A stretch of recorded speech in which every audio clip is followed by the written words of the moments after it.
कोण आहेत गोपीचंद पडळकर? काय आहे इतिहास? वंचित बहुजन आघाडीमधून भाजपमध्ये आलेले आमदार गोपीचंद पडळकर सध्या प्रचंड फॉर्मात आहेत. राष्ट्रवादीचे अध्यक्ष शरद पवारांवरील टीका असो की राष्ट्रवादीचे आमदार अमोल मेटकर यांच्याशी रंगलेला वाद आणि आत्ताच झालेल्या विधानसभा निवडणुकीनंतर मार्करवाडीत सभा या ना त्या कारणाने पडळकर सतत चर्चेत असतात. अवघ्या काही महिन्यातच त्यांनी भाजपची मुलूक मैदानी तोफ म्हणून स्वतःची इमेज तयार केली आहे. नेता, अभिनेता ते नेता असा त्यांचा प्रवास राहिला आहे. कोण आहेत हे गोपीचंद पडळकर? जाणून घेऊया त्यांच्या राजकारणाचा प्रवास. धनगर समाजाचे नेते म्हणून गोपीचंद पडळकर यांना ओळखले जातात.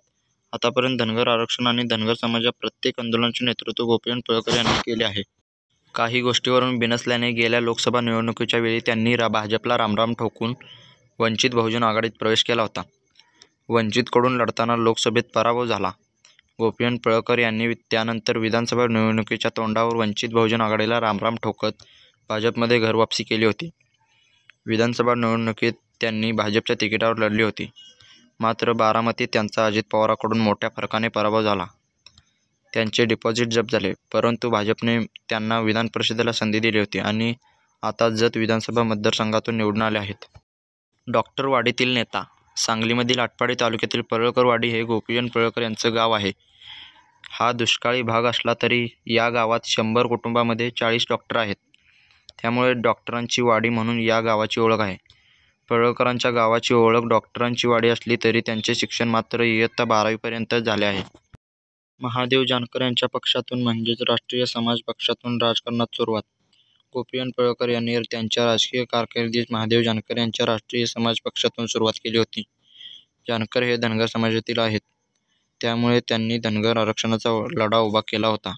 त्याला पडळकरांनी बळ देण्याचं काम केलं. पडळकरांनी आतापर्यंत एकदा जिल्हा परिषद, 3 वेळा विधानसभा आणि 1 वेळा लोकसभेची निवडणूक लढवली आहे. मात्र 5ही वेळा त्यांना पराभूत व्हावं लागलं आहे. आता ते भाजपकडून जत विधानसभा मतदारसंघातून निवडून आले आहेत. भाजप सोडली. भाजपमध्ये प्रवेश. त्यांनी पहिली निवडणूक खानापूर विधानसभा मतदारसंघातून लढवली होती. मात्र त्यांचा पराभव झाला. मात्र नवा राजकीय चेहरा म्हणून ते चर्चेत आले होते. त्यानंतर 2014च्या विधानसभा निवडणुकीवेळी त्यांनी भाजपमध्ये प्रवेश केला. त्यांना खानापूरमधून भाजपने तिकीट दिलं, पण त्यांना पराभव पत्करावा लागला. मात्र भाजपचे नेते संजय पाटील यांच्याशी वाद झाल्यानंतर पडळकरांनी भाजपला सोडचिठ्ठी दिली आणि प्रकाश आंबेडकर यांच्या नेतृत्वाखालील वंचित बहुजन आघाडीत प्रवेश केला. वंचितमधून त्यांनी सांगलीतून लोकसभेची निवडणूक लढवली. त्यात त्यांना 3,05,000 इतके मते मिळालेले पुन्हा एकदा चर्चेत आले. मात्र पुन्हा विधानसभा निवडणुकीच्या वेळी भाजपमध्ये प्रवेश केला. भाजपने त्यांना थेट बारामतीतून राष्ट्रवादीचे नेते अजित पवार यांच्याविरोधात तिकीट दिलं. मात्र त्यात त्यांना पराभव पत्करावा लागला. एकच छंद गोपीचंद पडळकरांनी सांगलीतून वंचितच्या तिकिटावर निवडणूक लढवली. धनगर समाजाचे लोकप्रिय नेते म्हणून त्यांना पाहिलं जातं. सांगली लोकसभेच्या वेळी त्यांनी प्रचारसभा आणि रोड शोवर जोरदार भर दिला होता. त्यांची प्रचार सभेत एंट्री होताच एकच छंद गोपीचंद जयघोष व्हायचा. त्यानंतर टाळ्या आणि शिट्ट्यांचा पाऊस पडायचा आणि संपूर्ण वातावरण ढवळून निघायचं. पडळकर आणि वाद हे महाराष्ट्राला काही नवीन नाहीत. शरद पवार हे महाराष्ट्राला लागलेला कोरोना आहेत, असं वादग्रस्त वक्तव्य त्यांनी केलं होतं. त्यावरून प्रतिक्रिया उमटल्या होत्या. त्यानंतर अहिल्यादेवी होळकर यांच्या पुतळ्याचे अनावरणही त्या पवारांची टीका केली होती. शरद पवार नावाच्या वाईट प्रवृत्तीच्या हस्ते पुतळ्याचं अनावरण ही अपमानास्पद बाब असल्याचं त्यांनी म्हटलं होतं. आणि विधानसभा निवडणुकीनंतर मार्करवाडीमध्ये घेतलेल्या EVM समर्थनार्थ घेतलेल्या सभेमध्ये त्यांनी शरद पवार वर सडकून टीका केली. 100 शकुनी मामा मेल्यानंतर एक शरद पवार जन्माला येतो असे ते त्या सभेत म्हटल्यावरून वाद निर्माण झाले. भिडे गुरुजी आणि संघाची संबंध. वंचितमधून लोकसभेची निवडणूक लढवत असताना पडळकर यांचे संघ आणि भिडे गुरुजीसोबतचे फोटो व्हायरल झाले होते. त्यामुळे ते भिडे गुरुजींचे हस्तक असल्याचा आरोप करण्यात आले होते. मात्र पडळकरांनी हे आरोप फेटाळून लावले होते.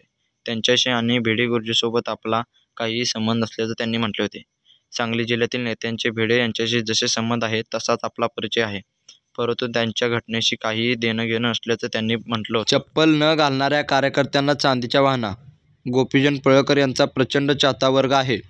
त्यांच्यावर जीव ओवाळून टाकणारे कार्यकर्ते त्यांच्या आजूबाजूला आहेत. त्यांनी आमदार व्हावं म्हणून कार्यकर्त्यांनी देव पाण्यात घातले होते.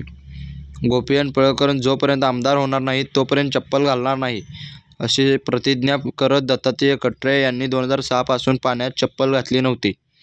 तर नारायण पुजारी 2009 पासून चप्पल घातल्या नव्हत्या. मात्र पडळकर आमदार होताच या दोघांचा सत्कार करण्यात आला. या दोघांचा चांदीची चप्पल आणि फॅशन गाडी प्रदान करत पडळकर यांच्याकडून सन्मान करण्यात आला. तसेच पडळकर जोपर्यंत आमदार होणार नाही तोपर्यंत केसदाढीचे पैसे घेणार नाही असं 2009मध्ये म्हणणाऱ्या जलिंदर क्षीरसागर यांच्या वारसांना फॅशन गाडी प्रदान करून सन्मान करण्यात आला. तर असा आहे आमदार गोपीचंद पडळकरांचा इतिहास. व्हिडिओ आवडल्यास लाईक करा, कमेंट करा, शेअर करा आणि सबस्क्राईब करा.